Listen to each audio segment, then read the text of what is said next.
Assalamu alaikum students, welcome back.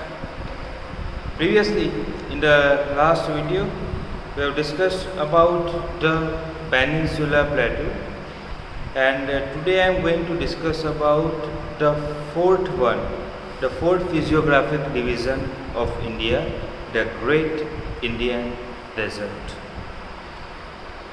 The Indian Desert lies towards the western margins of Aravalli Hills. Check the map on the given on the page number 10. Find the Aravalli Hills. In the end of the video yesterday I told you the location of Aravalli Hills. So west of the Aravalli Hills, it is an undulating sandy plain covered with sand dunes. This region receives very low rainfall. This is a right area, dry region, desert, and it receives very low rainfall, very low, below 150 millimeters annually per year. It has a right climate, dry climate with low vegetation cover, sandy type of soil, right climate in nature, climate alright. So obviously here almost no vegetation, zero vegetation. But better to say low vegetation, because like cactus and such kind of other thorny bushes are found that are also scattered over the region. Here about rivers, as right region almost no rivers.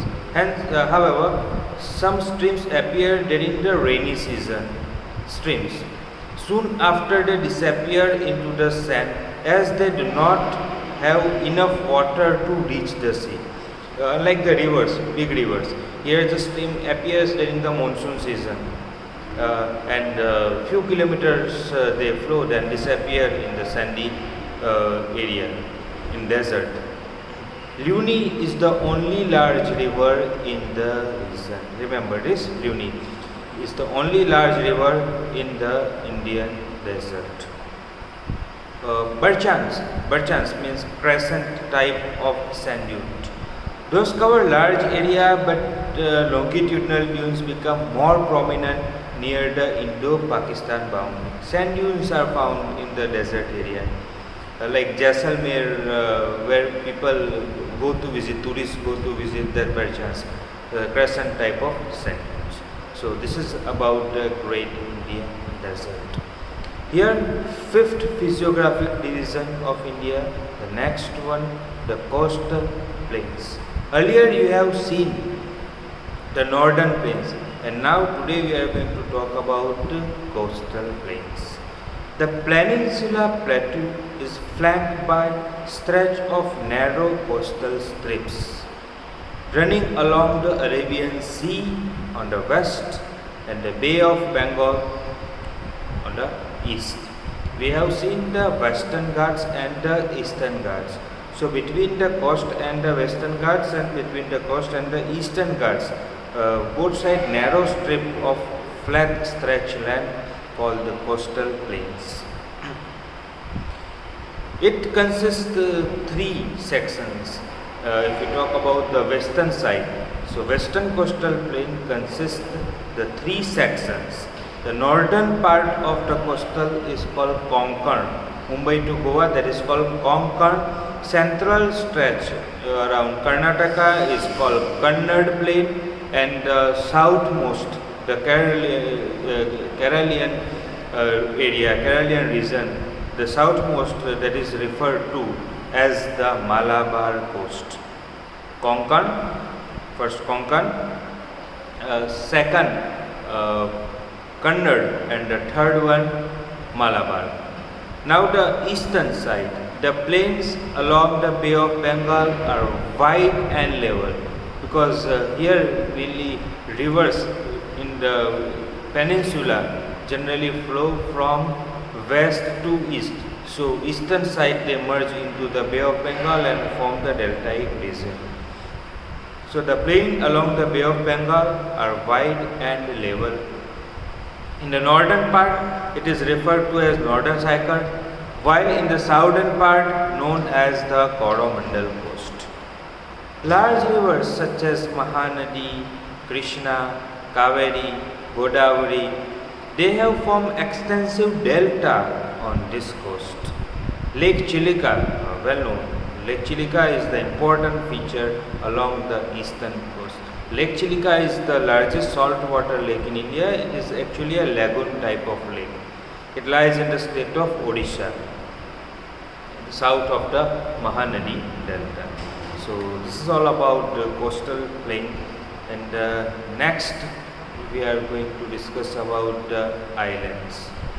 You know that India has two groups of island. Two groups of island. India has a vast mainland. Beside it, we have two groups of island. One group of island lies in the Bay of Bengal, and another one in the Arabian Sea. Lakshadweep Island group lying close to Malabar coast of Kerala. This group of islands is composed of small coral islands. Earlier they were known as Lakadiv, Minicoy and Amindive. But after the independence of Lakshadweep in 1973, these were named as Lakshadweep. And Lakshadweep Islands is actually this group is union territory. It covers small area of 32 square kilometer only. And Kavaratti Island is the administrative capital of Lakshadweep. This island group has a great diversity of flora and fauna, and the Piti Island, which is uninhabited island, it has a bird sanctuary. Next group, second group, that is the larger one. These islands located in the Bay of Bengal from north to south. These are Andaman and Nicobar Islands. They are bigger in size and are more numerous and scattered.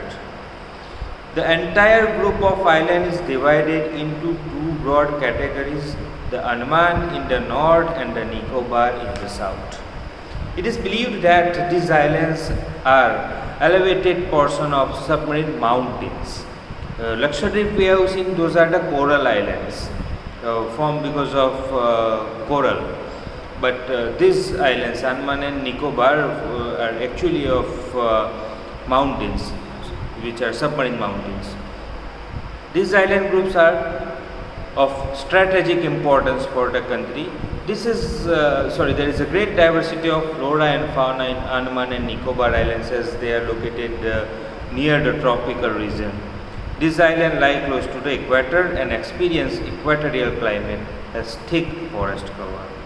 So this is about Andaman and Nicobar, and India has only active volcano found on the barren island of Andaman and Nicobar. And with this, 6 physiographic divisions are completed, and I would like to conclude the chapter over here. So, a detailed account of different physiographic division. They have unique feature. Each of the region has its unique features. It would, however, be clear that each region complements the other, makes the country richer in natural resources. The mountains are the major sources of water and forest wealth. The northern plains are the granaries of the country. They provide the base of early civilization. The plateau is a storehouse of minerals, which has played a crucial role in the industrialization of the country. The coastal regions and island groups provide sites of fishing as well as important for port activities and tourism. Thus, the diverse physical feature of the land have immense future possibility of development. So this is all about the physical diversity of India. As we know that India has a cultural diversity, different type of people, different culture, tradition, festival, customs, religion, language, food. Similar to it, India as a geographical land has variety of features, and each of the features, on the basis of those features, basically divided into 6 divisions. We call them physiographic divisions. Those physiographic divisions are different and they have their own importance and value. This is about the physical features of India. Thank you so much for watching video. Stay